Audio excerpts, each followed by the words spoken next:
Namaste. Thank you for joining us online. So today is going to be a little bit different.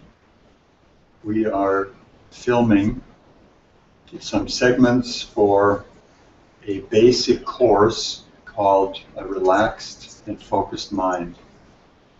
And for that, that's the first part of our satsang tonight. So I'm doing this here because when I do it with you, it just becomes so much more real and alive.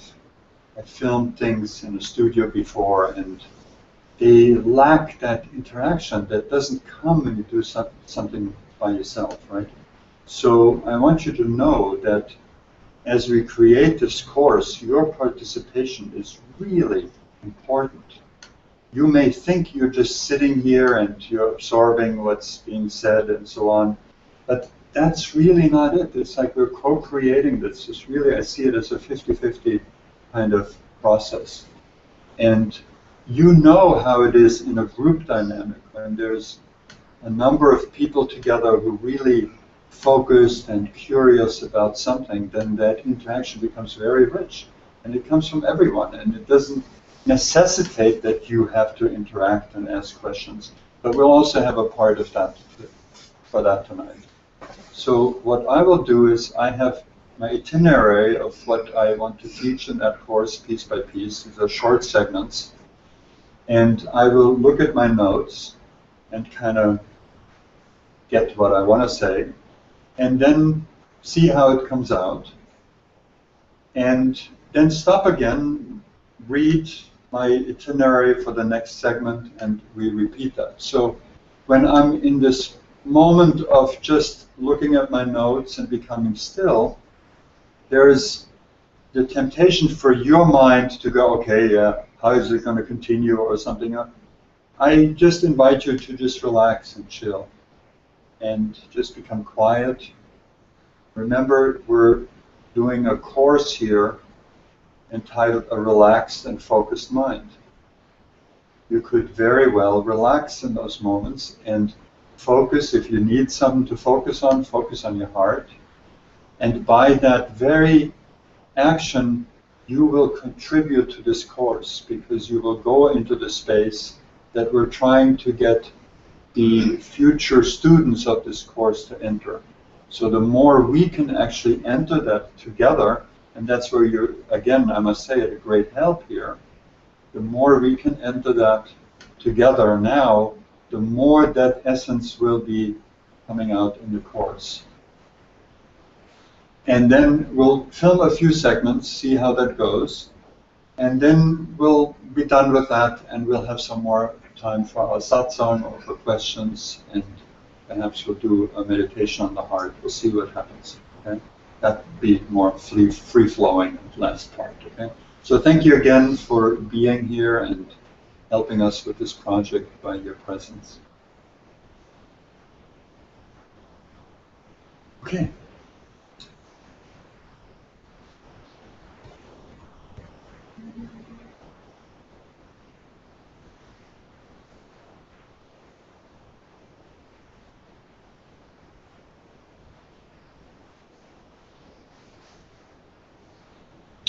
Oh, and I have to say one more thing. Before I start each segment, I'm going to clap. You know what that's about. Because we have two cameras, we need to synchronize them. And so when there is a loud noise, we can, and I'm visually seeing to clap my hands, that allows the editor then to synchronize the two movies together. So they don't look like this. And then my voice comes. Okay.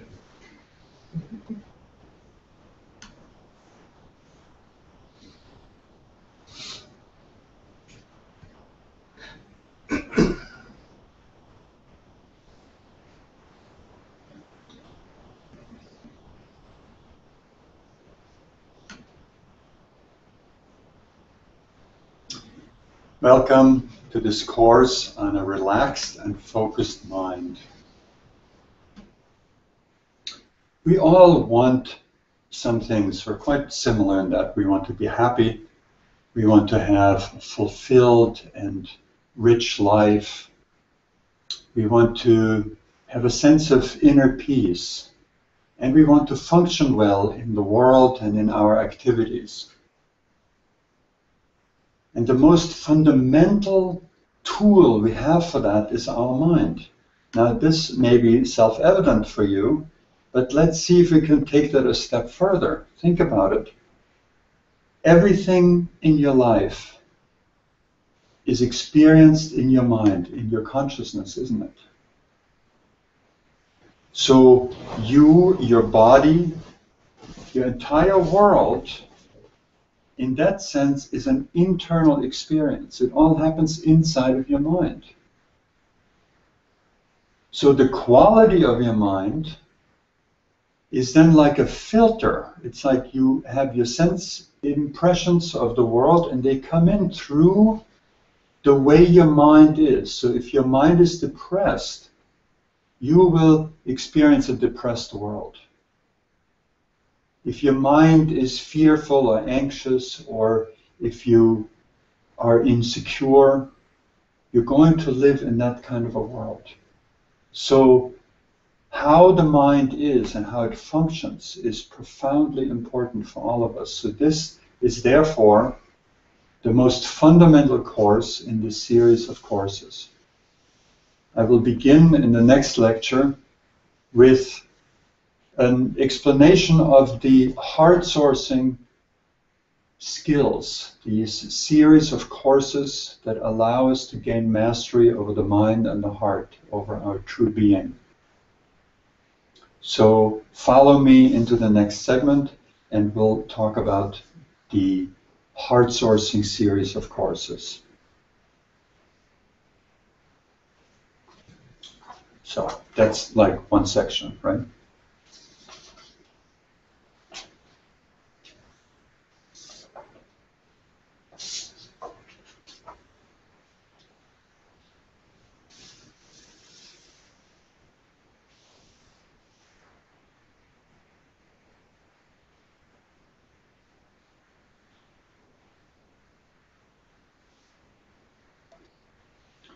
So let me begin with an introduction to HeartSourcing, or HeartSourcing practice, or sometimes we call it HeartSourcing yoga.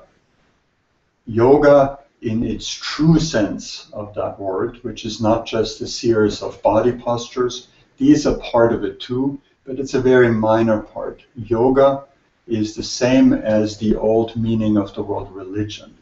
It means union of your being with the higher self, your lower and your higher self, union with yourself. So HeartSourcing is a particular way to achieve this. HeartSourcing is really an enlightenment practice for today. It is, to my knowledge, the first time that the most essential skills that are available to us today have been combined and integrated into one direct and very easy to follow approach. And when we're talking about HeartSourcing, it of course directs the attention to the source of the heart. What I mean by that is not the heart in the physical body, because we have different meanings for the word heart. It's also not the heart chakra. It's deeper than that. In the very core of our being, the very center of our being, there's a place of absolute purity, absolute clarity, a place that never suffers, a place that is completely free. We don't know about that place because we spend most of our time distracted and in some kind of pursuit or some kind of trouble, some kind of layer of suffering. And that may be very subtle, or it may be not so subtle. But when you go on a vacation, let's say you go on an extended vacation and you have 6 weeks somewhere at the beach, and you're like 3 or 4 weeks into that, you're not thinking about going home yet, but you're really deeply relaxed. And you feel very rejuvenated, very good, very peaceful in yourself. Where does that come from? Yes, your environment is nice, you're not stressed from your usual activities. But you know, the beach doesn't do it. The beach was there before, and you walked around the beach all stressed out, and you couldn't feel that way. So what happens in those few weeks, you simply shed all the layers of burdens and stress and tension that usually occupies space inside of you. And now, 3 or 4 weeks into this great vacation, you begin to instinctively feel the essence of your heart. And then, of course, the thought comes, oh, I'm going to have to go back to work, and already it diminishes until you get to the airplane and get all stressed out when you're back in your office. But that feeling of rejuvenation, of deep self-nurturing, of deep love, does not have to be created. It's already there. That's what we're tuning in deeper and deeper levels through heart-sourcing practice. So what this is, this core of our being, is the place in us that is already always free. And it turns out to be not all that difficult to attune ourselves to that.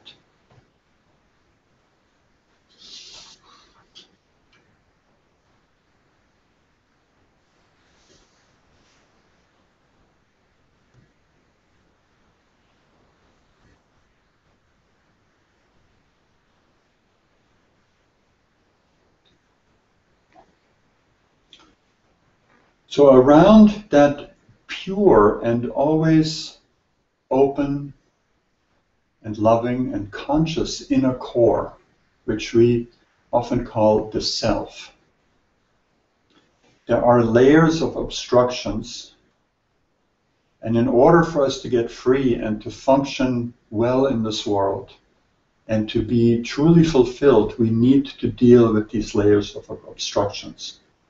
So what are they? The most subtle layer is a layer of basic ignorance. It's the ignorance of who we are. We don't really know who or what we are. We've been told a lot of things, that you're this boy with this name or this girl with this name, and then you grew up and you assimilated a lot of conditioned ideas of who you think you are. But the problem with that is that at one point, maybe long in the future or maybe quite soon, all that goes. We call that process death. All that goes. So it can't really be you. Because someplace you have a sense that you're more than that. You're more than this physical body, although we instinctively identify with it. But are you that? Have you been with the body of someone who died? Was that the person you knew? Of course not. What was missing? That consciousness, sometimes we call it the soul, that makes the person. And that consciousness cannot die. So that consciousness, what we truly are, is veiled by this first layer of basic ignorance. Basic not knowing who we are and identifying with the outer layers of our being. The next layer in the mind is a layer of distraction. You know, the mind just hopping around and going after this and that and not ever settling down. Beyond that, there's yet another layer, and that's a layer of stressful thoughts and beliefs. These are specific stressful thoughts and beliefs. The distraction level is more like just this sense of not being able to settle. And when you have anxiety, people are often tuned into this, and they just can't seem to settle down. There's always some sense of disquiet. But now in this next layer, we're talking about specific stressful thoughts and beliefs. People cannot be trusted. I'm not good enough. I will never be rich. I will never be successful. I will never be whole. I can't help myself. People are out to cheat me. And so on. There's, thousands of them. When these thoughts rule us, what happens is they become self-fulfilling prophecies.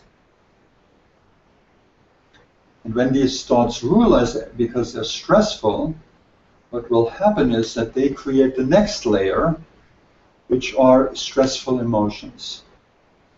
So we have these 4 layers that hide from us the purity and the wholeness of who we are.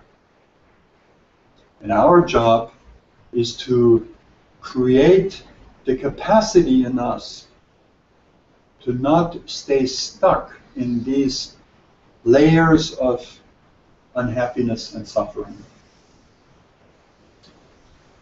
Enlightenment is realized when we have become free of these layers of obstructions. So why am I using the term enlightenment? Many of you may not relate to that term. So it doesn't really matter what you want. You're listening to this because you want to improve your mental, emotional functioning, say. Your goal may be just that, just to get a little bit more relaxed, to get a little bit more focused, to function better. And now I'm talking about enlightenment here. So if you want a little bit more relaxation, a little bit more focus, that's great. You don't need to want more.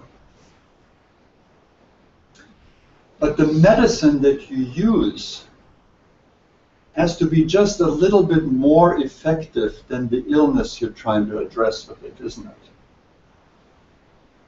So if your mind is anxious, let's say, to a certain level, the medicine, the antidote for that anxiety, needs to be a little bit stronger than the power of that anxiety.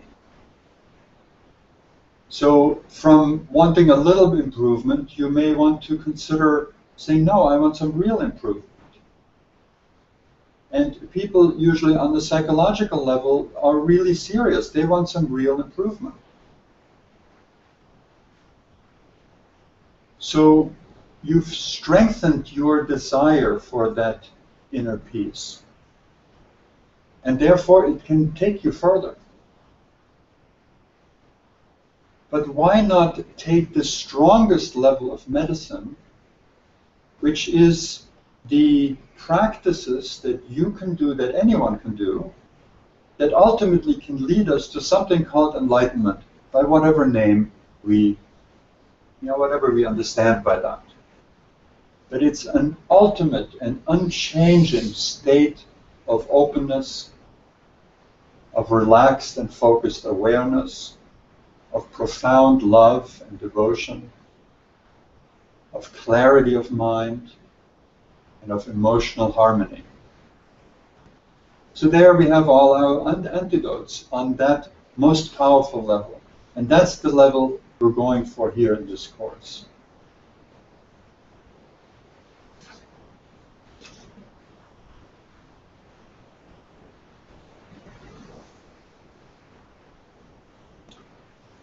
So the antidotes, the medicines, are as follows. First, the very foundation of it, we need to create a relaxed and focused mind. If our mind is tense and cannot really focus, that's the basic tool we have to experience the world. So we're in trouble. And yes, the whole world is in trouble, because very few people have a really focused and relaxed mind. So this ability to relax and to focus gives us a sense of stillness. That's the first thing, but it does more than that. it also allows us to focus on what is actually going on outside and inside, most importantly. Most of us are so focused on the outside world. I remember many times when I spoke about an inner world and that I'm sort of interested in an inner world, and people would give me these stares like, what the heck are you talking about? So many people aren't even aware that we have an inner world, an incredible world of richness. And in order to explore that inner world, the world of our higher ideas, our higher being, we need to have some sense of stillness and some capacity to focus on it. The next level of medicine, and also the next course, is about love and devotion. Love is incredibly misunderstood in our culture. And you just think about the great love stories of our Western culture, Romeo and Juliet and Anna Karenina and whatever they all are. They're all unmitigated total disasters. They all end up either killing themselves or dying in terrible states of agony. That tells us something about the way our culture deals with this issue of love. Not very well. So it's actually quite easy to learn how to do this better and how to master this incredible experience of love, which, by the way, is not something that we get from someone else. It's something that arises here in response to situations and people, yes, but it arises here. And to know that and to cultivate it here is most important. The next layer, the next level of medicine, of antidote, is to find emotional harmony. How do we deal with emotional upset?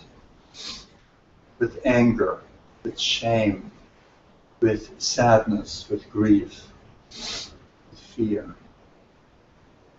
And it turns out that what we instinctively do, the way we were conditioned by our society to think and act with our own emotions, is terribly dysfunctional. It just makes everything worse. And we get stuck in cycles of emotional pain where we can maybe push them aside for a while. Oh, there's relief, they're not there, out of sight, out of mind. But now we've repressed them or we've tried to escape from them, and they inevitably in some form come back. So we need to have a different solution. And this course, this approach called open attention, can show us the steps we can take to gain lasting emotional harmony. And the key word here is lasting. The next layer is the layer of stressful thoughts, stressful beliefs.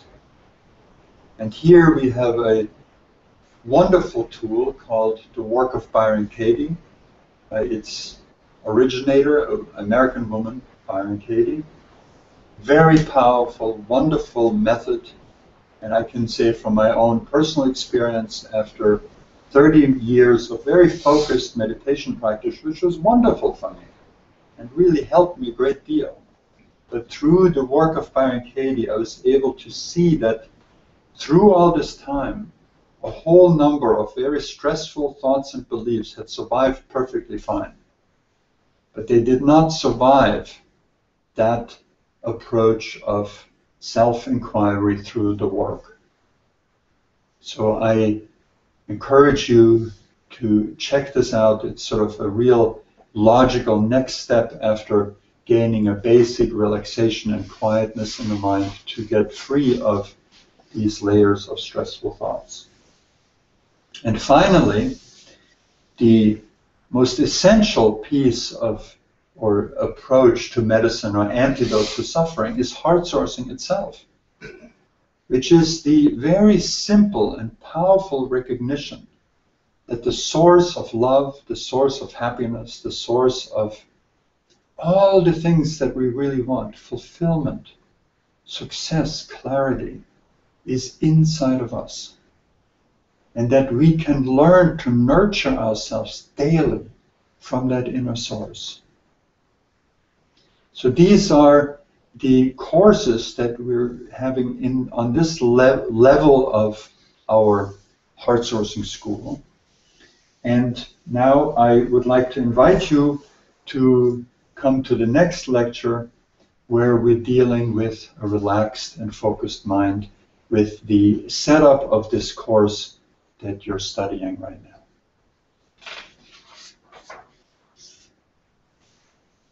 Am I talking too much? I get going on too long? I just don't want to make it. I tend to want to talk because I love this stuff. Okay.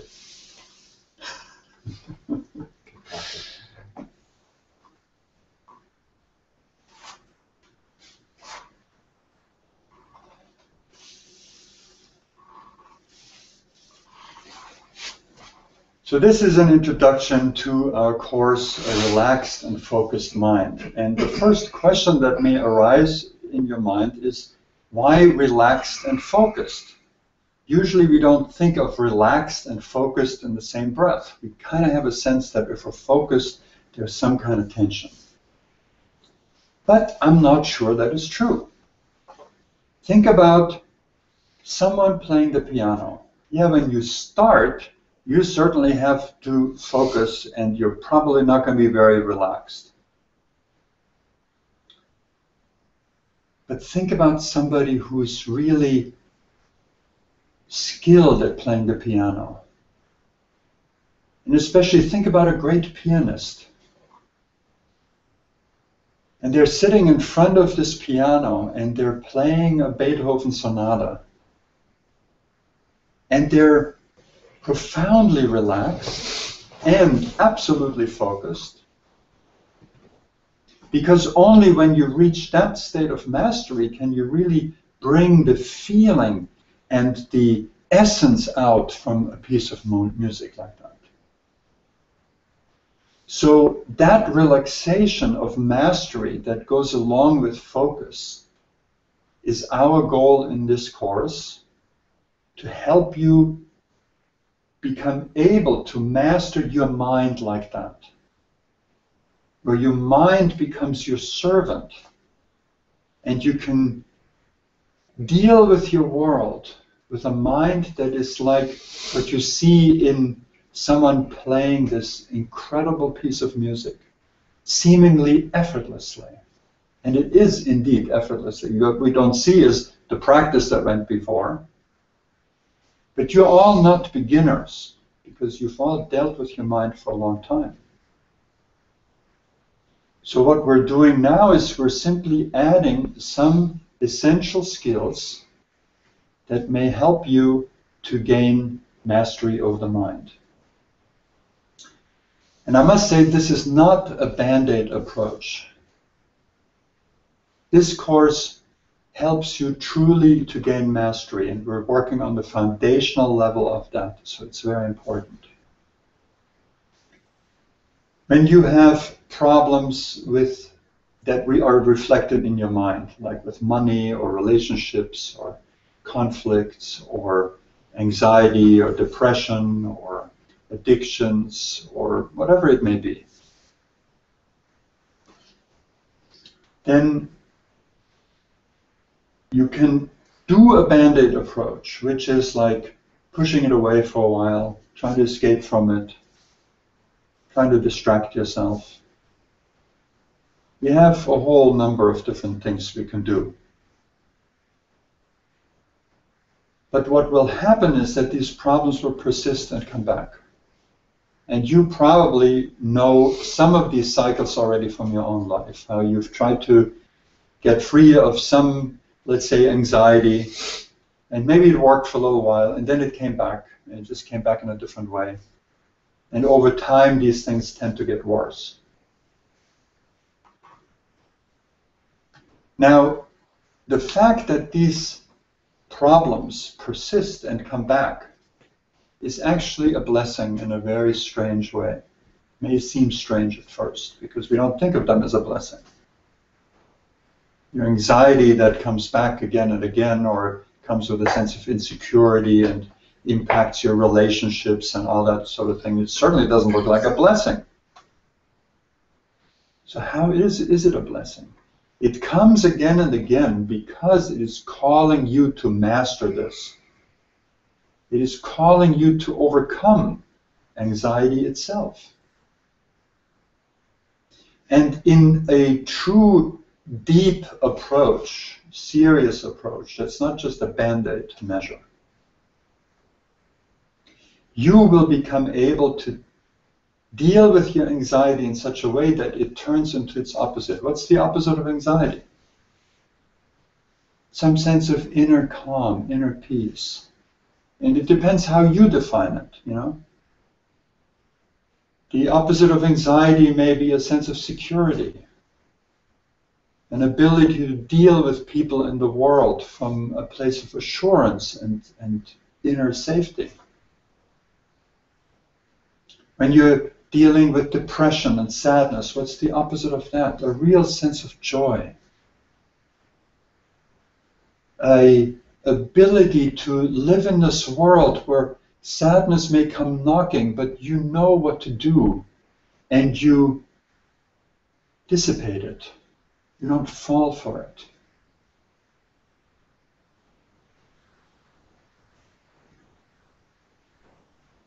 When you have grief, what would be the opposite, the true resolution of grief? Let's say someone close to you died. The opposite to me would be to open your heart again and to know this person's presence, even though they may not be physically present, but to feel your love for that person unburdened by desires of having reality to be different than it is. And people who are capable of that will tell you that their relationships with their beloveds just gets deeper and deeper, even though the beloveds aren't there in a physical body any longer. It just gets deeper and fuller and richer. But grief does not allow that. With grief, you feel that you're missing something. If you have a habit or a pattern of conflicts with people, what's the true resolution of that? To live in peace and harmony with your world, to have relationships that are smooth and deeply at peace. So whatever your problem is, you are able to shift it into its opposite, and only then will it truly be resolved. And so the fact that these problems keep coming back when they're not yet resolved is indeed a blessing, because it keeps nudging us or pushing us to find the true solution, the true remedy for what ails us.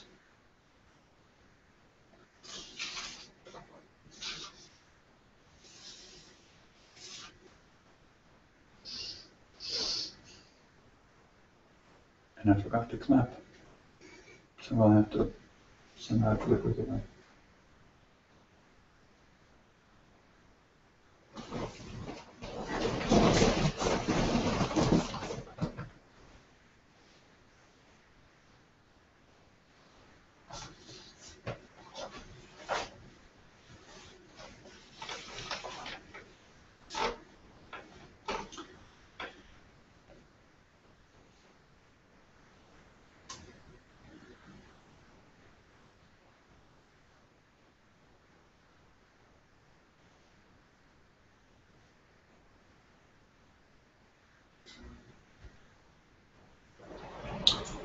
So to help you transform your problems into their opposite, your challenges into their opposite. I prefer the word challenges because problems is always like a problem. A problem always sounds like a problem.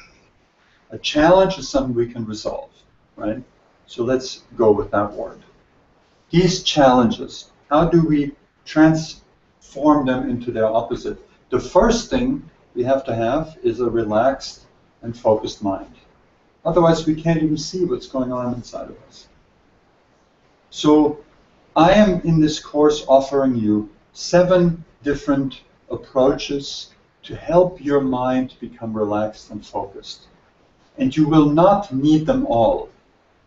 But I encourage you to study them, to expose yourself to them, so you can see which ones work best for you, and then you will just naturally do the ones that work best. So we will first start with deep relaxation exercise, where we're directly paying attention to the areas of tension that are in the body. Mental and emotional tension is reflected in the body, and we learn to directly release these tensions. Then we will work with the breath. The breath and the mind are very deeply linked. When your mind gets tense, your breath will shift. And there are time-honored, wonderful, simple ways of working with your breathing that can help you relax.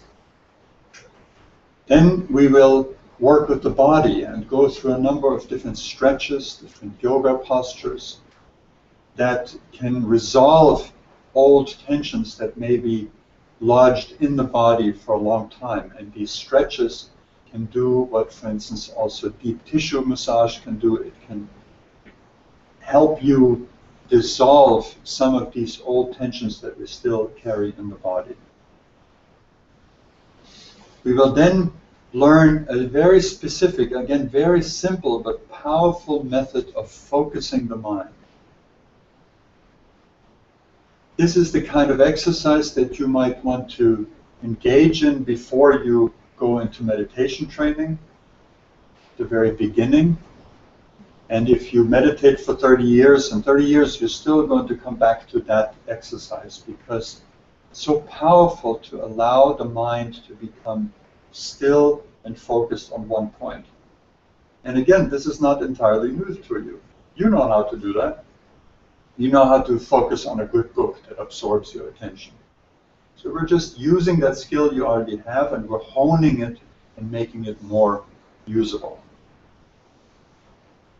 We will work on being able to feel what's going on inside of us. This is a very important skill that most of us don't realize we're lacking.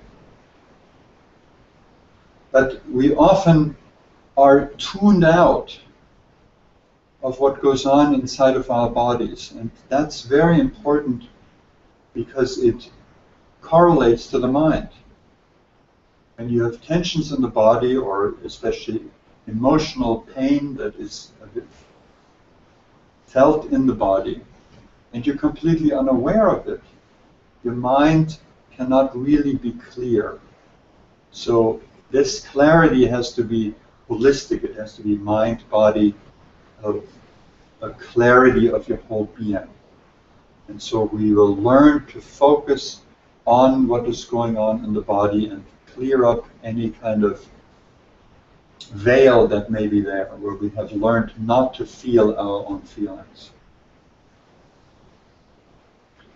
We will have a session of self-hypnosis where you can address particular issues you may have, challenges you may face, through the power of self-hypnosis. Self-hypnosis is simply a way that you use your own mind to put yourself into a deeply relaxed and open space and give yourself suggestions of healing, suggestions of becoming whole that are specific for you and work for you.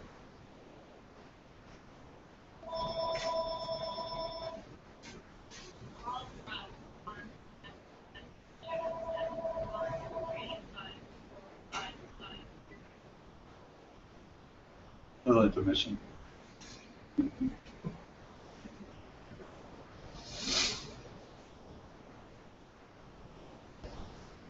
Maybe I'll do the self-hypnosis part again.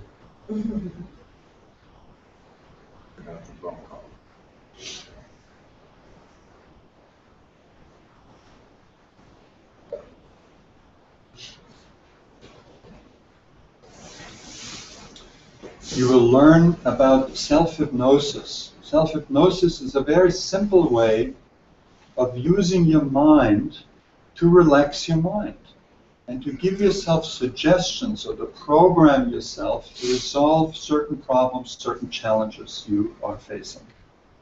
And finally, we're going into basic understanding of meditation. Now, meditation doesn't have to be a big thing. It will be for you what is right for you. One of my students had a mind that was very distracted, he couldn't settle down. He was completely married to his cell phone. He always, he was just like hit this umbilical cord to his cell phone. And he knew this wasn't really working. So he took little steps and he put the cell phone aside for maybe 10 minutes at a time. And then we found that he could create a little sacred space on the balcony of his high-rise apartment. And he created this wonderful space with some plants and flowers. And he could manage maybe 2 minutes of meditation a day in the mornings. That's all he could manage because his mind was not settled enough. It was like after 2 minutes he got antsy and had to move again. But I can't tell you how he spoke about these 2 minutes and what a profound difference it made in every day, whether he did those 2 minutes or not. So we'll deal with basic meditation training, and you can take that, you can leave that as little or make it as big as is right for you.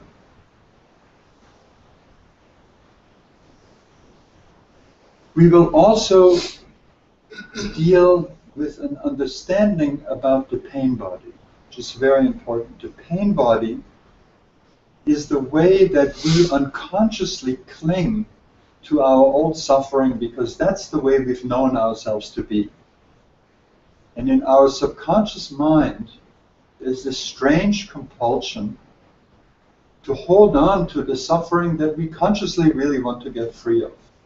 So we need to have an understanding, if we want to have a relaxed and focused mind, we need to have an understanding of the pain body and what we can do to stop these unconscious habits of self-defeating or self-sabotaging. These skills you will have for the rest of your life. So enjoy this time, take it easy, go into them one by one, and if one or the other doesn't really speak to you, fine, go to the next one. But it will give you an array of basic skills which form the very foundation of mind mastery. So our goal is here to give you these fundamental skills so you can end disturbing patterns, disturbing challenges in your life, and become ready for higher pursuits. And now the next section will speak a little bit about the specific resources you get in this course. So I will see you in the next lesson. Okay, that next lesson we are not doing. Was this hanging down or just came up? That next lesson with the resources we're not doing, I'm going to actually wait until I see exactly what resources are going to be in that course, and then we'll record that in the studio. It's just a short section. So now we're moving into the next part of this course, which is the learning of deep relaxation. I will talk a little bit about relaxation itself, why it's important, and so on. If you could move your chair a little bit away from this light, because whenever you move, the whole light moves, and I don't know if this has an effect on the image here. Great, thanks a lot. And then we will do a relaxation exercise for which I'm going to give instructions for people to lay down for it.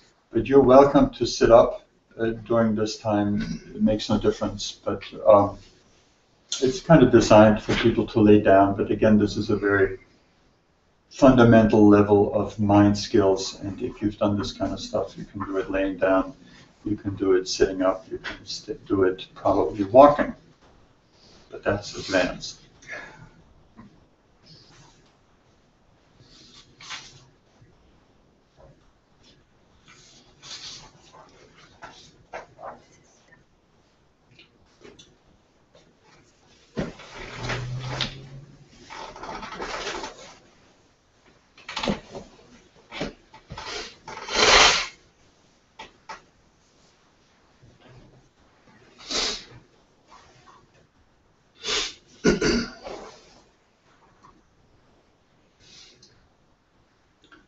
So our aim for this section is to gain a relaxed mind, to learn how to directly relax the mind. And for that, it's important to understand that everyone who suffers, who's stuck in a place of suffering and discomfort, is in a state of contracted mind, contracted consciousness. And if you think back at when that was true for you, you will get a sense of the contraction that happens there. Now, when you're in that contracted mind, you're trying to do things to get out of it, but because of the state of mind you're in, a lot of what you're doing will probably be counterproductive and may actually make things worse. So it's very hard to get out of that state by itself.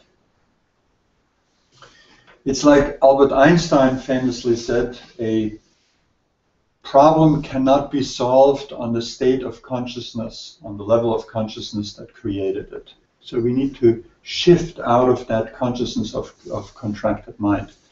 The contracted mind gives us a particular experience of ourselves, which I call the ego of suffering or the ego of ignorance. Again, it's the ego of ignorance because it's in that state that we don't really know who we are. We experience ourselves as that tight sense, in this tight sense of self, and we have lost the perspective of the greatness and the incredible freedom of what we truly are. So that's the ignorance part. I don't have to demonstrate to you why this is the ego of suffering. It's because here we suffer. So that contracted awareness is like you're in a dark room. Imagine yourself in a dark room. And maybe you have a candle, but it's like very little light, and you're bumping into the furniture, and you can't, you know, it's just uncomfortable, and things are falling all over you, and it's just really not a good place. Everything you encounter is a problem. You can't really see clearly. So to expand that contracted state of consciousness into a more expanded awareness is like somebody's given you a flashlight. Oh, now you're in this dark room, you have a flashlight. You can look around, you see the furniture, you can get around the furniture, you see everything has a sense here. Oh, it makes sense to be here. This is actually a friendly place. That's the next level of ego, which is the ego of aspiration. Now you want to learn, you want to get out of this state of tension. And the ego of aspiration allows you to grow further and further. So this very basic shift out of contraction into more expansion is very essential.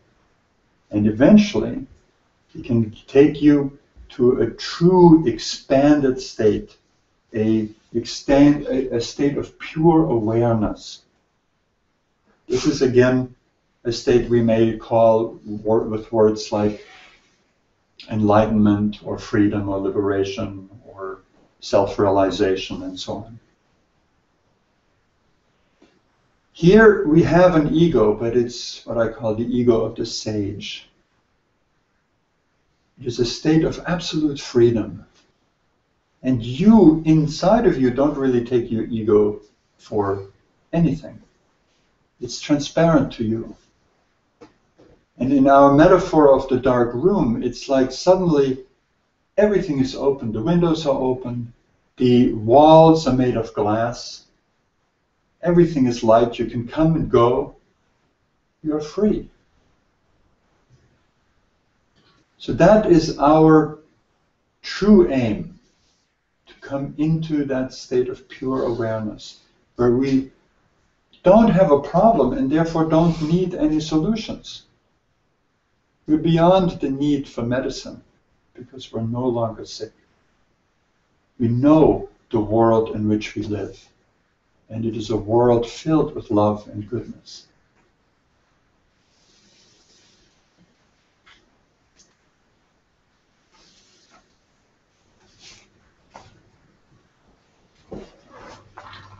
So in this next lecture, we're going to practice letting go as a very basic skill. I invite you to come to the next lecture.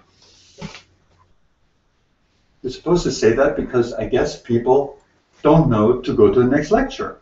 What do I know? I don't want to reinvent the wheel here. I follow instructions.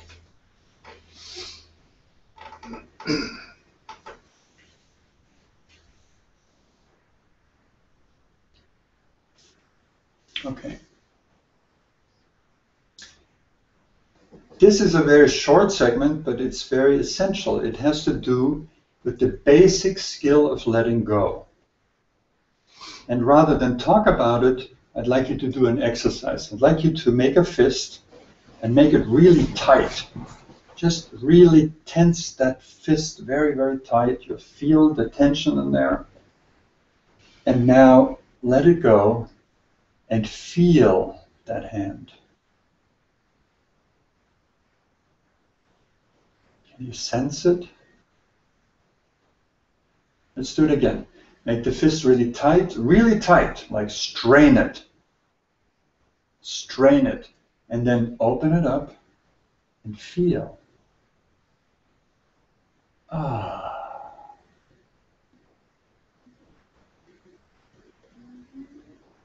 That's what it feels like when tension releases.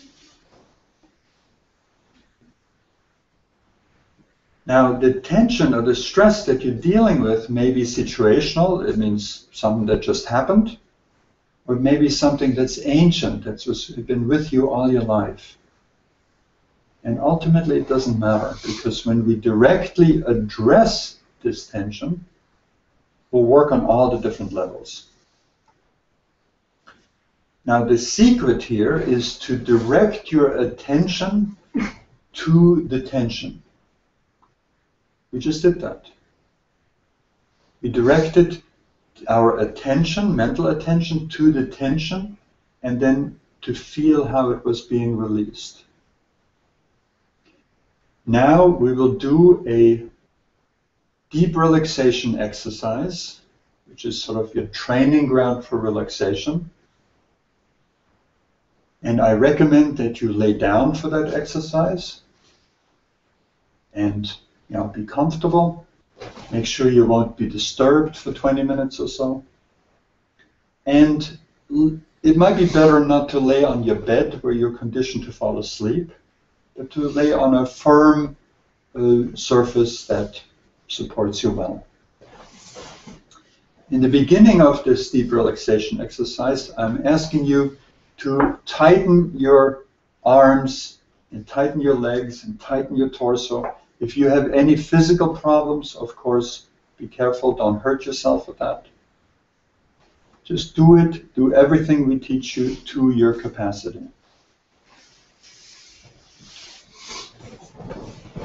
The next lectures will be shorter relaxation exercises, and you don't need that kind of preparation with lying on a surface, and so especially the very short relaxation exercises you can do spontaneously throughout your day in any situation wherever you are.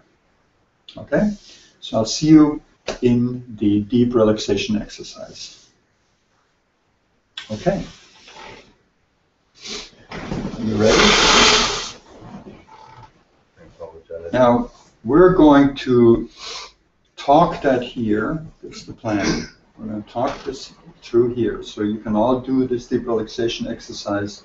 And I'll try to have it be about 20 minutes. And what we'll do in terms of the filming is we'll have you as a model of that. And so the different movements can be shown. I don't know, keep it running. I know. You are? So, would you want me to lay down now? No. We'll, never mind. I didn't even have to explain all this now.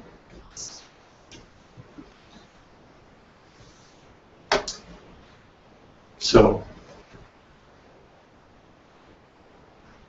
this is a progressive deep relaxation exercise. A moment, just feel yourself lying here. And feel the quality of your body and mind, the quality of your breath.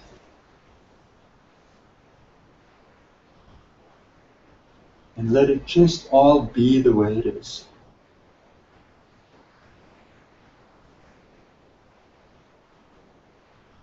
And then, to begin with, raise your right arm and tensen your whole arm. All the way from the fingertips to the shoulders, stretch out your fingers and drop the arm. Drop the arm and feel that sense of relaxation. And then let's do it with the left arm. Tighten the arm, tight fist, make it tight all the way to the elbow. Stretch your fingers, stretch them wide and drop the arm. And feel again that dissipating of tension with that arm. Now lift your right leg and tensen your right leg. Make it really tight all the way from the toes to the buttocks. Flex your toes, stretch your toes. Really tighten up that entire leg and drop it. Feel it relaxing.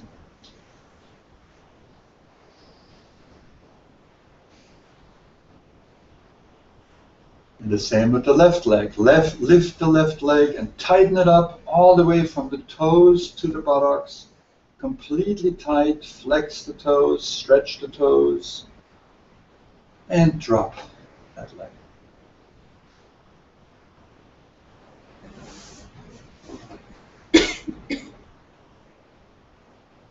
Now let's tighten the whole body, both arms, both legs, your torso, your face.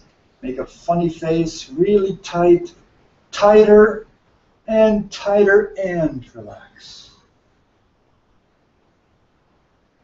Ah.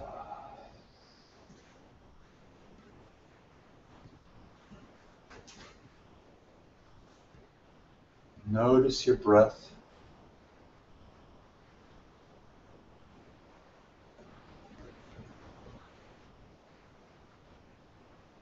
Let the breath move on its own. Let the breath breathe itself.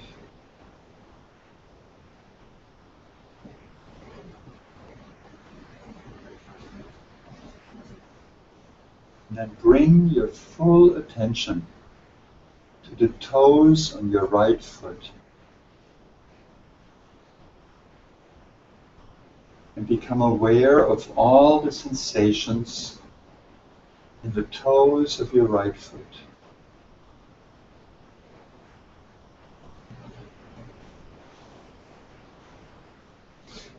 And feel the sole of your right foot.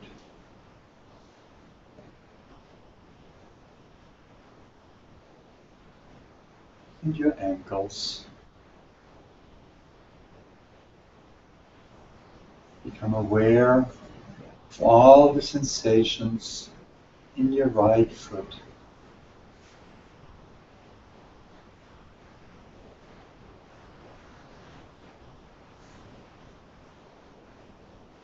Then bring your attention to your left toes. And feel just what's going on in your toes on the left foot.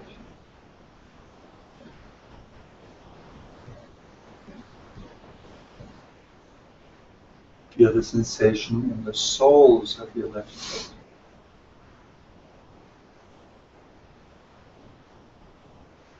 And in your left ankle.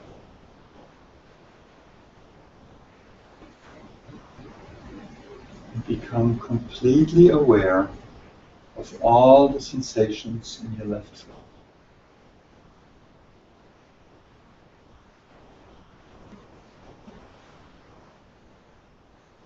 Now become aware of the sensations of both feet.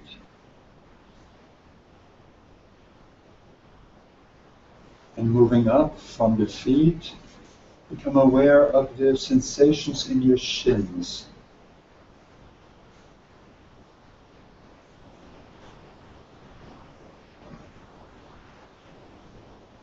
And feel your calves.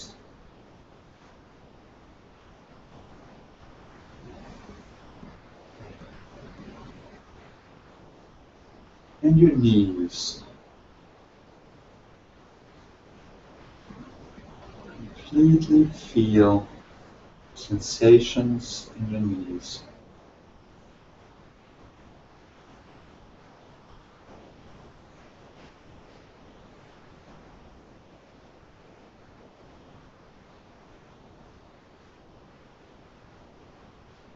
Now come up and feel your thighs. First the outside of your thighs.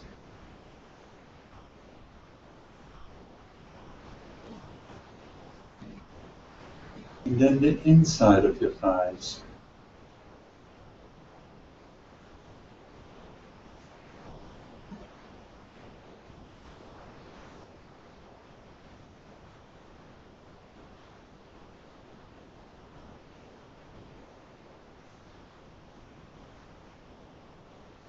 Feel the sensations in your buttocks.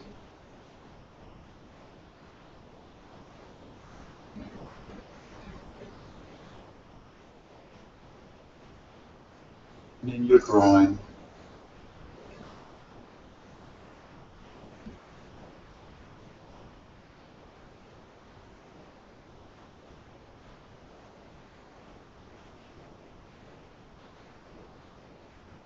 And then bring your full attention to the lower belly.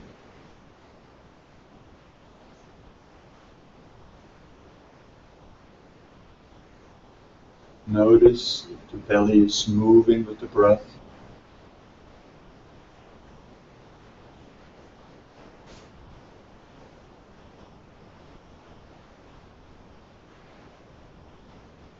And feel the middle of your belly.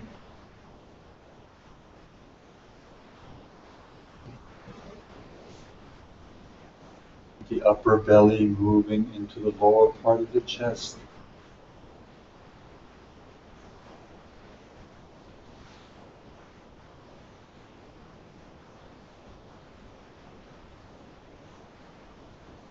And then focus your full attention on the center of the chest.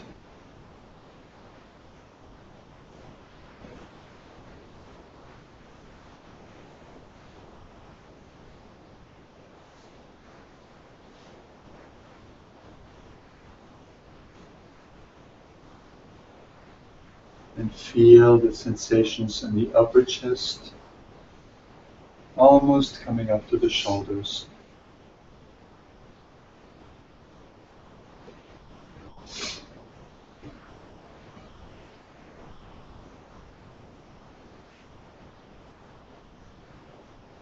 Now bring your attention to the lower back. Feel all the sensations there.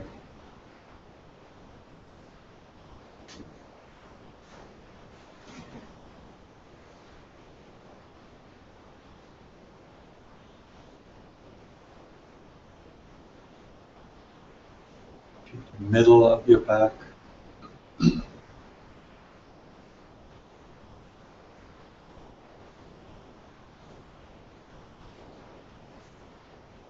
and your upper back.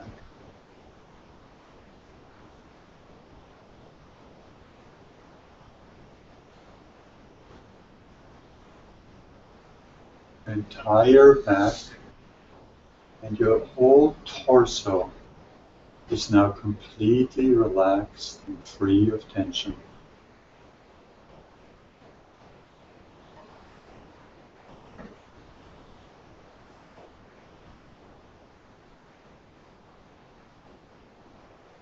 Now bring your full attention to the very tips of your fingers.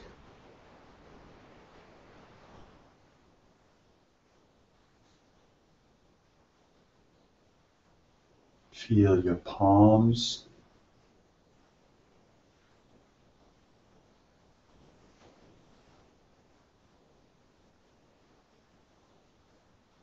Feel the back of your hands.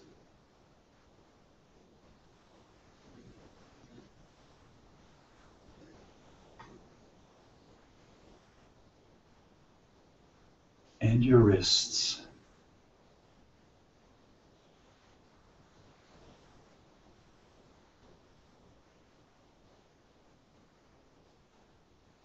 The hands and wrists are completely free of tension now.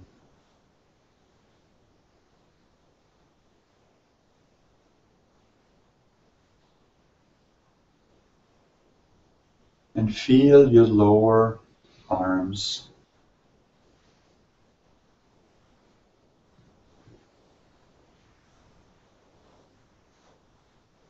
And your elbows.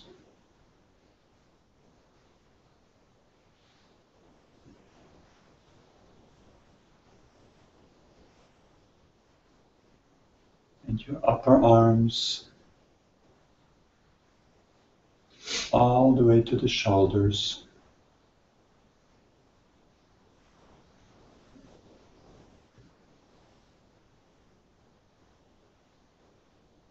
And become fully aware of all the sensations in your shoulders.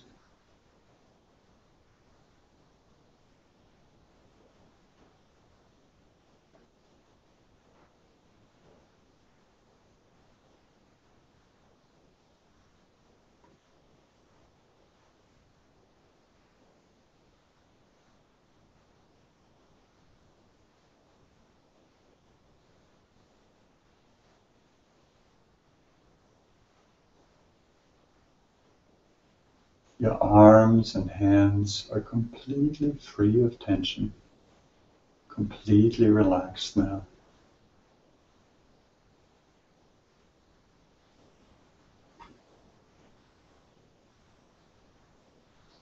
Bring your attention to your neck.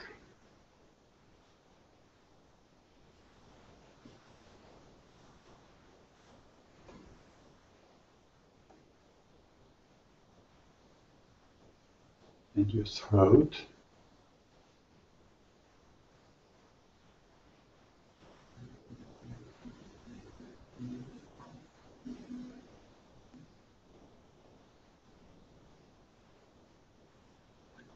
And moving up into the head, become aware of any sensation in the muscles of your jaw.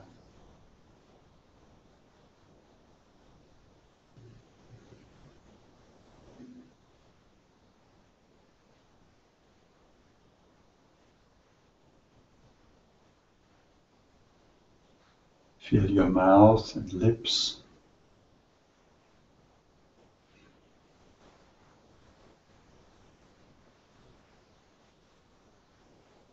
Your cheeks.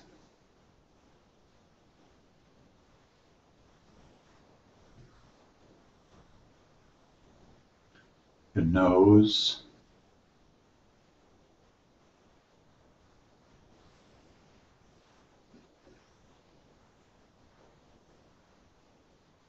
And become aware of the many, many very small muscles around the eyes.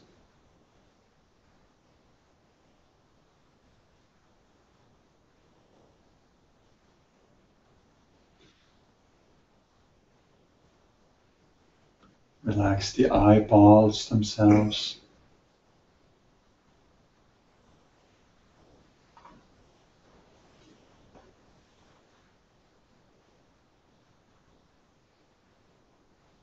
Bring your attention to the ears,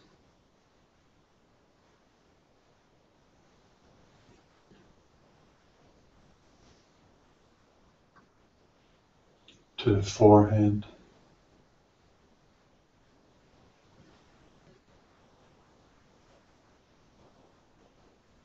and all the way to the very top of the head.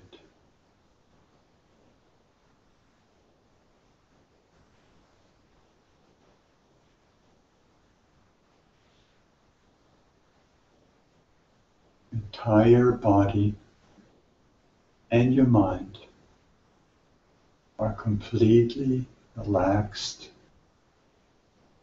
completely free of tension now.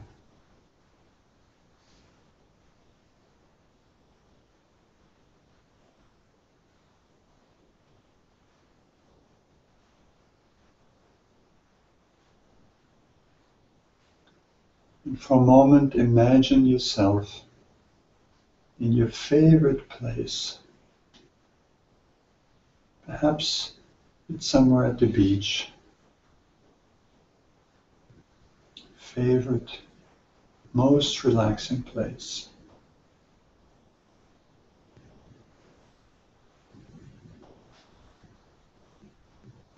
You're laying on the sand. You can hear the waves gently lapping at the shore.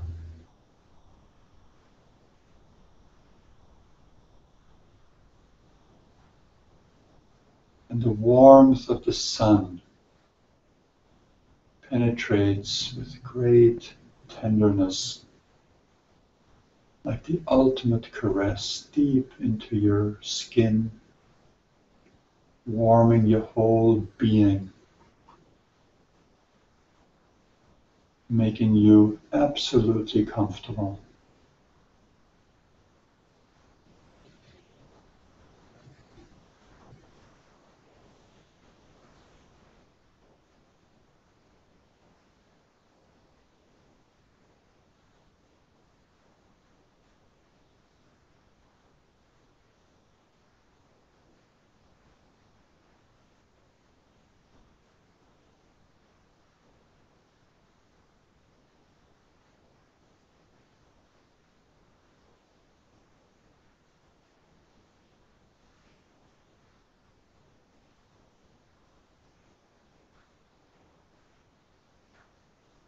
And you can know that this state of deep relaxation and ease is inside you at all times.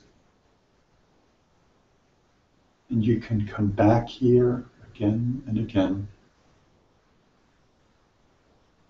until being relaxed becomes second nature to you.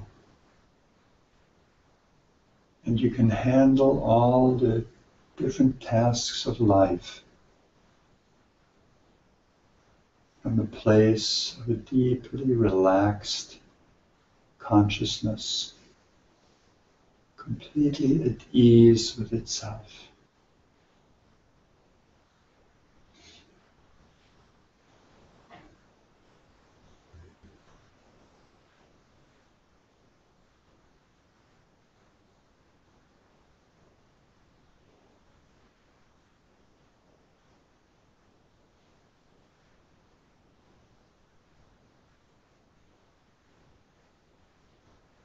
And then take a deep breath.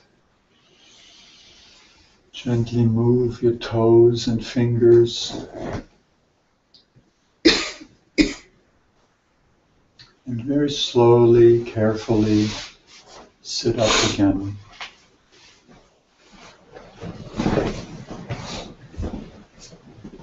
Thank you.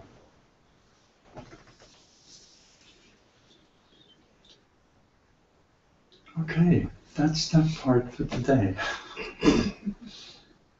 Basic relaxation.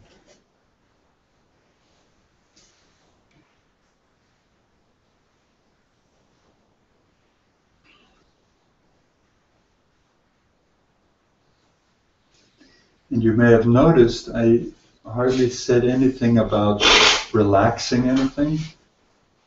I just pointed your attention to the different parts of the body, because when attention goes there, the body naturally relaxes.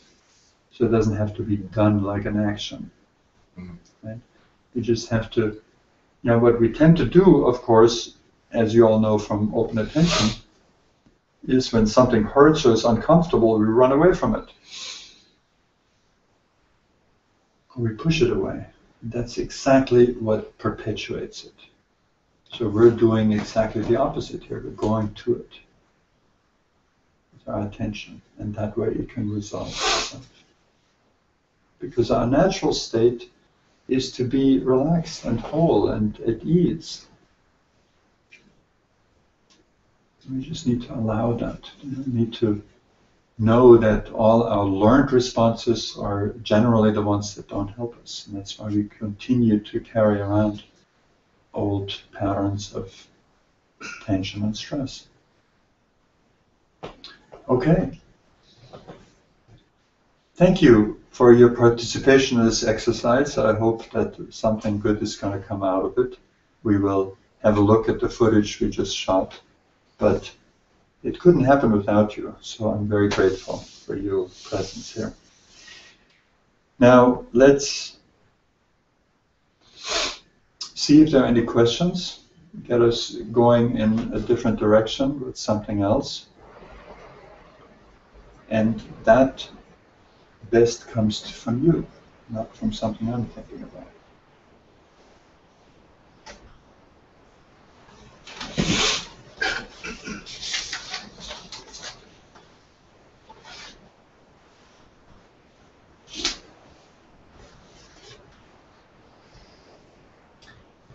Any questions if you're with us online? Any comments? It could have anything to do with the relaxation course segments we just taped or not. It could be anything at all.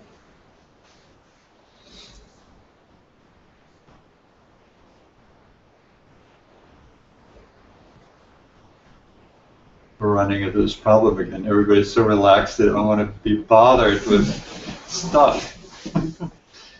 But of course the secret is that you deal with this stuff in order to free yourself of it, period. So it's not raising its little head again. What happens if you fall asleep? Is that a bad thing? If you fall asleep during the deep relaxation? Great question. No, it isn't. You don't get the full benefit of consciously relaxing. And this is actually something that should be on here too. So let me rewind this, because I want to really fully answer it. So the question was, what happens if you fall asleep? That's nothing bad whatsoever. It's actually very natural to go into that state and fall asleep. However, if you can expand your capacity to stay conscious in more and more relaxed states without falling into unconsciousness, which is sleep, then you're broadening your spectrum of what you can experience with yourself. When people are in a very restricted type of consciousness, they have basically two modes, which is on and off. So you're waking up in the morning and there's already the stress of life. And you're dealing with the stress of life and you're stressed until you're very exhausted just from that way of life, and you just drop into sleep. Now, when you practice this for a while, what happens is that the intermediate states, these states where you're not in alert consciousness focused on the outside, but you're relaxed within yourself and you have access to the richness of your inner being.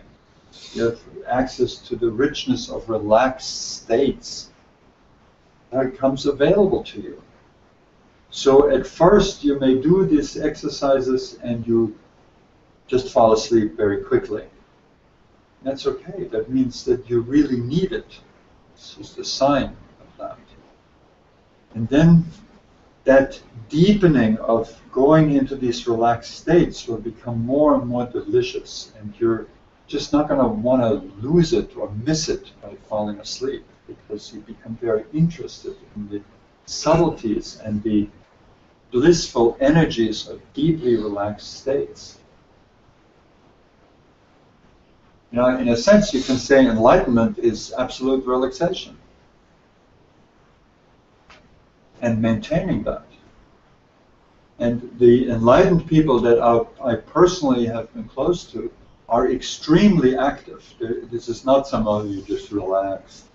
No, they're extremely active, but they're very relaxed in that action. It's like love in action. They love what they do. They love their lives. They love the world. Their hearts are open and alive. And out of that, they can be very active, but without stress. So, good question. Anyone else? Spoke to someone today who talked about, I do this in the morning, then I go to work, as if they can't be combined in some way. So if you could speak to things you can do while the rubber hits the road, so to speak, in the midst of. Well, so most people have that at first. They say, okay, so here's my practice, my spiritual practice, or whatever you do to make yourself feel better, and then there's the rest of life. You know, so that's how we start, and that's okay. But then you realize, you know, why you're doing this, because maybe that state starts to carry a little bit into your day-to-day life, into your business pursuits and relationships and so on, right? So we're already seeing there's some kind of permeability between these two, you know, parts of life that are first so separate. And then you realize, oh, wait a minute, so there's little things I can do throughout my day to get back in touch with that space, right? Maybe it's just stopping and taking a few breaths. Maybe it's really doing a relaxation exercise that may just be, you know, 2 minutes, a minute if you have it. You know? Maybe it's just really centering and focusing yourself between tasks. You know how you go from one thing to the next. There's this paper and then that paper. You know, why not stop for a moment? Take a breath, become conscious of yourself, come into the here and now, then go to the next thing. That's not going to waste you any time, because now you're more clear with the new task, right? So in this way, we bring bits and pieces, we bring this into our work life, into our relationship, and so on. And then what happens with practice is that you see the fabric of your life, of your pursuit of things and business and so on, just becomes different. You notice, oh, I just did this. You know, I just went into this contract negotiation and I wasn't stressed out. How strange. I used to be always stressed out into those situations, right? And you notice it's just no longer happening. And you see that harmoniously these exercises, these very fundamental exercises or others, just come alive in the rest of your life. And so that's how we become transformed. And it's just a matter of practice. We have practiced being stressed out and discombobulated for how many years? You know, so we need to exchange a negative habit with a positive habit. Well, if you want to do that, you have to build the positive habit, which goes how? By repetition. Right? So that's repetition of practice of these mind skills, emotional skills, heart skills. Right? And then increasingly they become second nature to you. And that old habit of stress no longer has to come up. And when it does, every time it's like, oh, look at that, now I'm stressed out again. And you're already observing it. You're creating this witness awareness, saying, oh, here it is again, okay. So it already cannot fully captivate you, fully capture your attention. Right? You have a certain distance from it, you can observe it, and you're free of it even as it's still happening. About myself, I used to be a very depressed character. And you know, to use a metaphor, it was like the sky of my mind was always cloudy. I mean, it was so cloudy I didn't even know a sun existed. But how could I even see the clouds? Only because the sun existed, right? So it comes through the clouds anyway. But you know, there was just a lot of dark skies, and I was basically always under some cloud or another, right? And now it's like, you know, once in a while, there's these wispy little clouds in the clear sky. And I say, oh yeah, I know you. Those are some of those old feelings. And I can watch them, and I don't have to let them own me. And then they just dissipate, because I don't feed them. So it's still the same old pattern. Right? It's the pattern of our challenges. When we deal with them, intelligence becomes like a stairway that we climb up on. You know? So let's say you have a habit of anxiety, and there's the anxiety. Now you're dealing with it. In the past, maybe you pushed it away, you tried to escape from it, you took some drugs, you did whatever, and nothing against drugs in the right circumstances. But you know, now you're dealing with it in a very constructive way, and so that experience of anxiety becomes like a step, and you're stepping of it, and you're going into a higher place. And then that is the next step, you know, when it comes again. And these repetitions of patterns set you free, step by step by step. And you can see how, on average, they become lighter and lighter. And then after a while, you see, oh, this is no longer anxiety now. That's actually a sense of strength that I have. When that old feeling comes, I can feel that inner strength of how I deal with it. And then you realize, oh, now the strength, the opposite of the challenge is coming in. Right? So when I see the wispy little clouds of what used to be but hasn't been depression in a long time, I welcome them. They're like old friends. Because every time they show up, there's still something to learn and something to grow from. And a great joy to be had in the very fact that I'm no longer ruled by depression. And how do we get there? How do you get to Carnegie Hall? Practice, practice, practice. Right? But the practice is not a chore. It's just simply what we can do to find our true happiness. So how could it be a chore?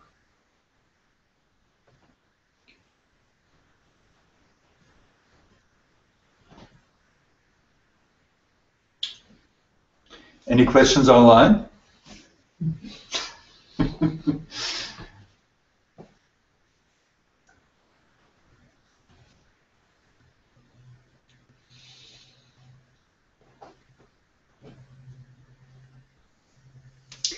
I have a question. Mm-hmm.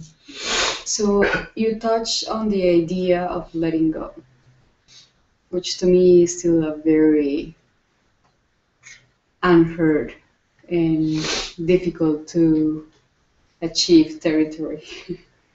So we did the exercise, and I was able to feel the tension with the fist, the tension and the non-tension.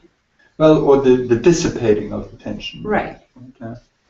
That, I guess that's easy to feel because it's the matter, is the physical body. How can you transform that into a settled level of thinking? You cannot let go of certain beliefs or even desires. Yeah, Let's talk about desire. The same principle is true. If you want to be free of something, meet it halfway. Don't run away from it, don't try to push it away, don't complain about it, don't indulge in it. All of those, you know, fight, flight, indulge, and complain are totally counterproductive and hopeless strategies, and that's what we all do instinctively. So go to it. This is just an exercise to show you what it actually feels like when there's some release of tension. And that's important for us to know, because there are places inside of us that have been in tension for so long that they don't even know what it feels like to relax any longer, right? Subtle places in the body, the connective tissue and so on, that carry stress from the past for a long, long time. So we need to know what it feels like to let go. And then how do we actually do it? Is we bring the attention to whatever the place is that is unhappy, so to speak, that has some kind of stress in it, that is uncomfortable. We go to it. We realize, as we say in open attention, this is a part of me that needs help. It's not a problem. It's not an enemy. It's not a threat. We go to it. Ultimately, we bring love there, like we do with HeartSourcing. And how do you meet that desire halfway? I don't understand. The desire? If there is a desire that I have not been able to let go, how do you meet the desire? Well, a desire is something in the mind, correct? Right. It consists of thoughts first, that then may create feelings. So when you have thoughts, it's like you pick the right tool for the job, as we say, right? If you have a problem with thoughts and they do not relax completely or resolve themselves as you relax and do the basic mind skills, then you say, oh, I'm up against a particular thought pattern, particular belief, particular stressful thought. So what's the tool for that? The work of Byron Katie. You question that thought. Again, you're doing the same thing. You're just doing it with the mind. You're going into the thought. Is that true? How do I react when I believe it? Who would I be without the thought? You educate yourself about this particular thought, this particular desire. And then you turn it around, and then you see what you get. It's what you're doing is you're taking something in the mind, like this old desire, and you go into it and you explore it fully, searching what you're searching for, not to change this, but you're searching for your truth. What is my truth?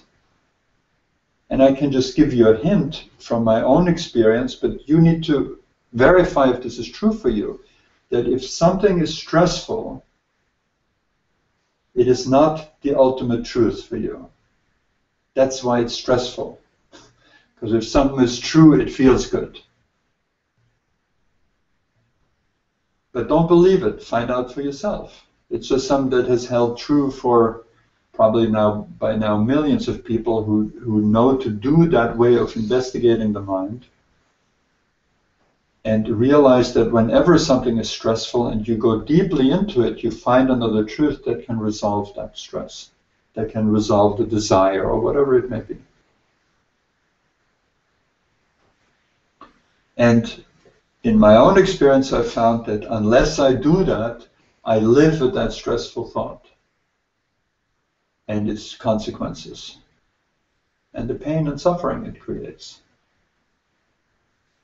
And some of these things, we can watch ourselves holding on to them. Strange, isn't it? And it may just be that we're not ready yet. And that's okay. We're not ready for everything all at once. But then you see yourself holding on to something, and you may get tired of holding on to something.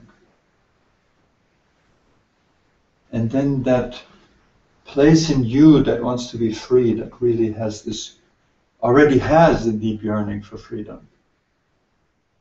And what does that mean, freedom? It means yourself. To know yourself, to know who you are. To know the absolute glory and miracle of your true nature. The true nature, when you take away all of these obstructions or obstacles, there's a Buddha sitting there. There's a Christ sitting here. There's a Divine Mother sitting here. That's who you are. That's who we all are.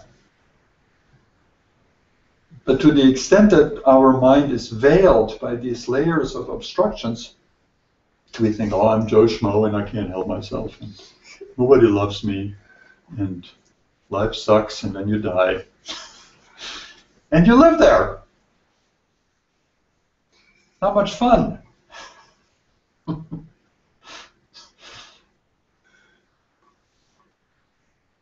Not much fun. Yes. Yes, Ramgiri, can you mention again those, I think there were 5 points of obstruction? Yeah, the layers. You know, Layers. you can think of them like the interior of your being is like the place where God is alive in you, whatever that God means for you, right? That absolute freedom, absolute glorious oneness, you know? And then there are first 2 layers which are really an emanation of that and are not a problem. And the first layer is the layer of absolute unconditional love. Love and devotion, love for all things, you know? Love that merges into oneness. And the next layer is intuitive mind, like this mind that doesn't have to figure things out, it just knows.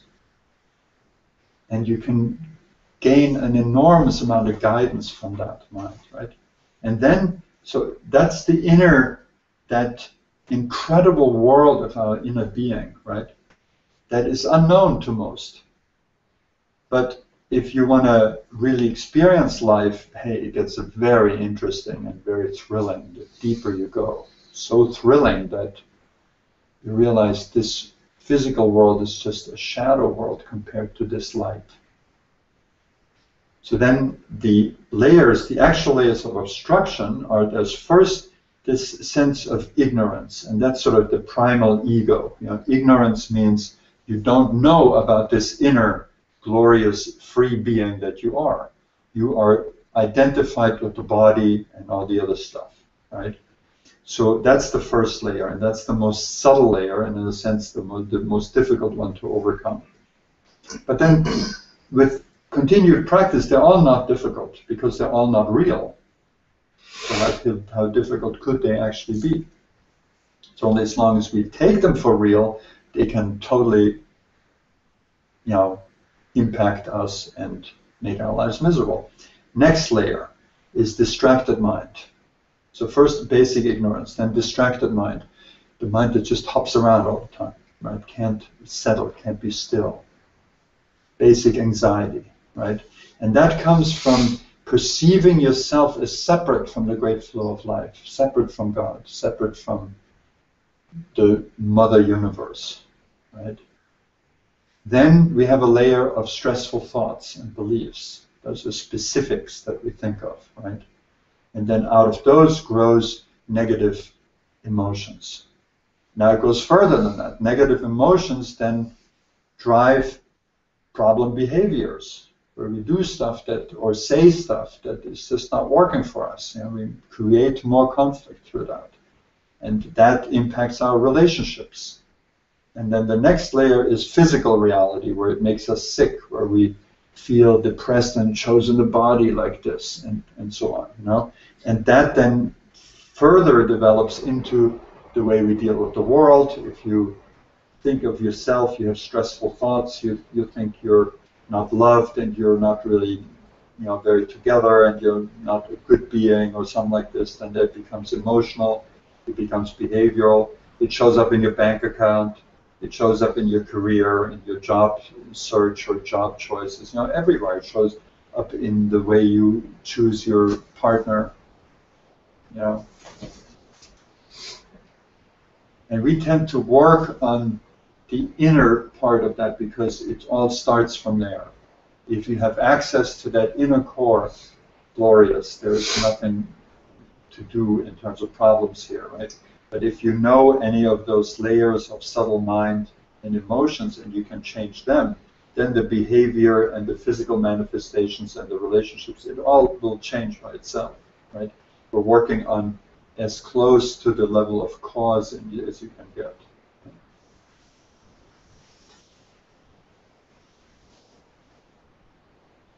Okay, should we do a little heart sourcing? Just about 5 minutes or so. All right.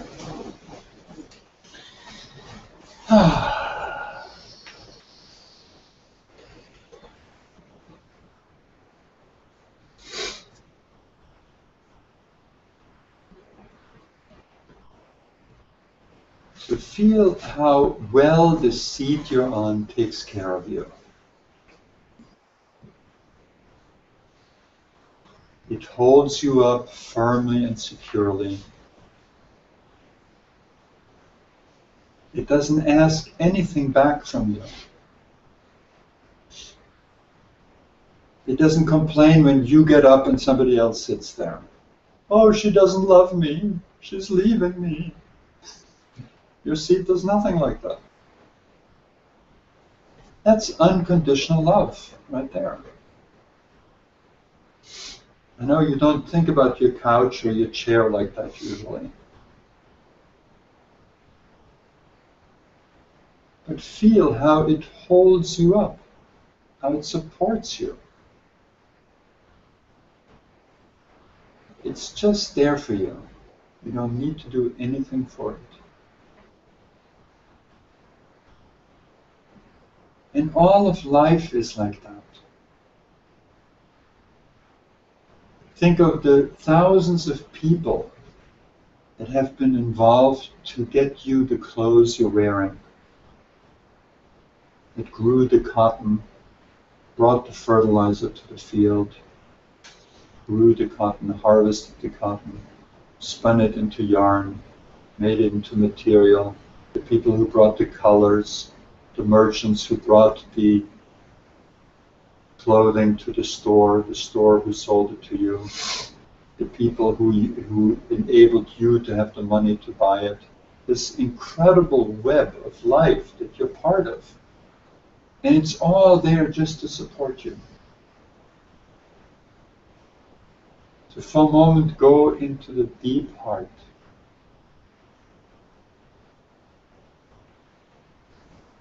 And sense that tremendous support.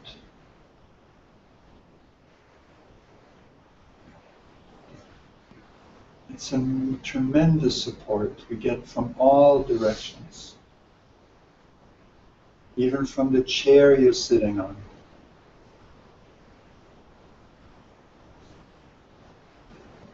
And let yourself receive this support.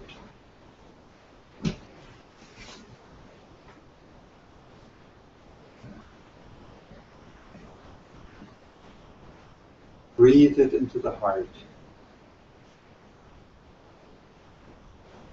And let the heart itself respond in love.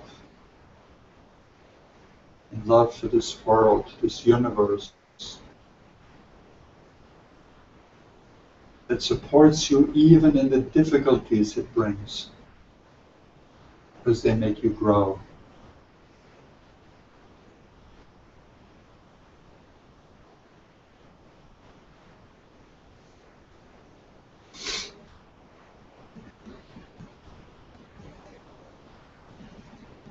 And feel the heart open to that inner core of your being. And let that relaxed ease, or perhaps sweetness of the heart, flow from the very core of your being into every cell of your body, and receive it there fully and completely.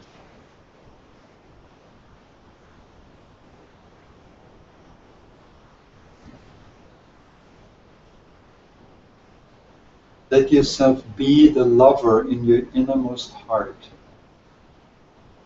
and the beloved in your physical body.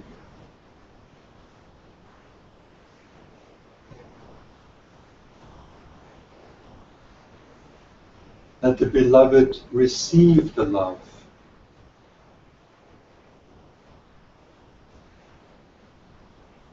Let the lover in your heart enjoy that profound bliss of giving.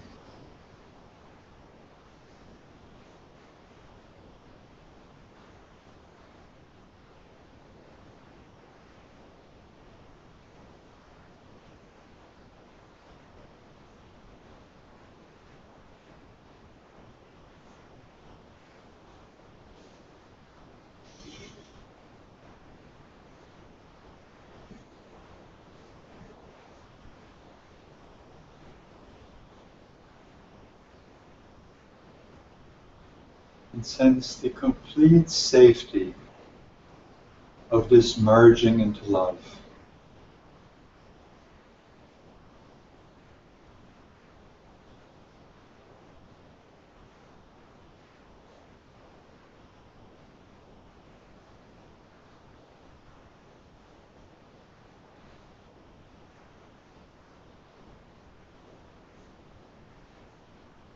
It's absolutely safe to be what you are,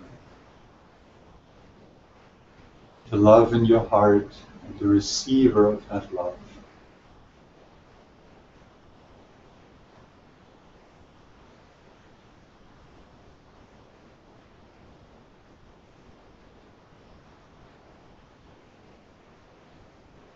And take it deeper and deeper into the heart. Nurture yourself from deeper and deeper levels.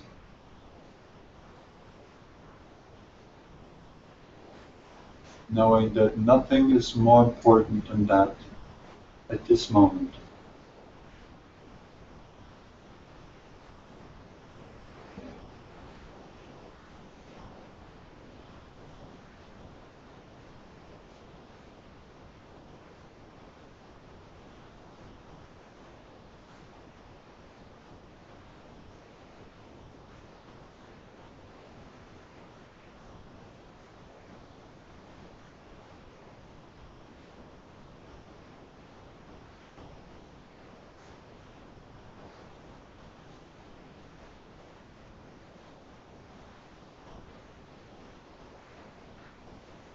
Take this love, it is yours. Swim in it, bathe in it, come back to it again and again.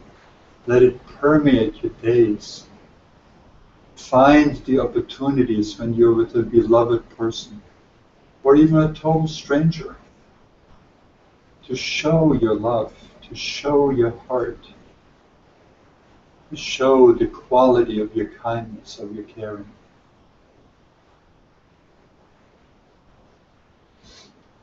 Be that amazing person that you are, that you somewhere do know you are, behind the thoughts that put you down or doubt you.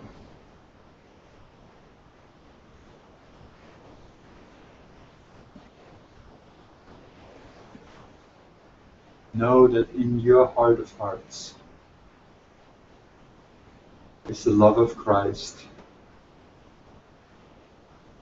The mind is the peace of the Buddha. Your great capacity of nurturing is the Divine Mother in you, whether you're female or male. We all have these qualities. We all are so infinitely more than what we've come to believe. And the gateway to find out is this wonderful heart of yours. To cultivate your access to this absolute treasure.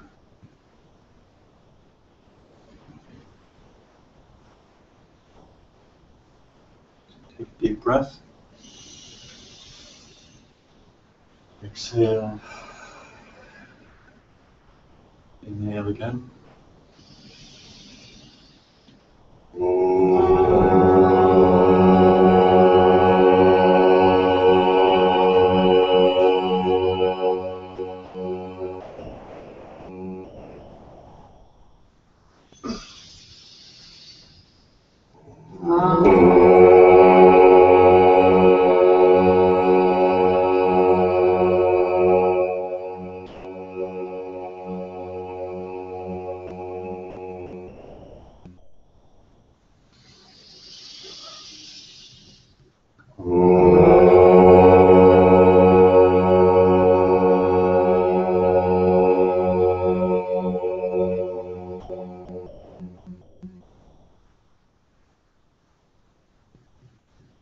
Thank you, and namaste.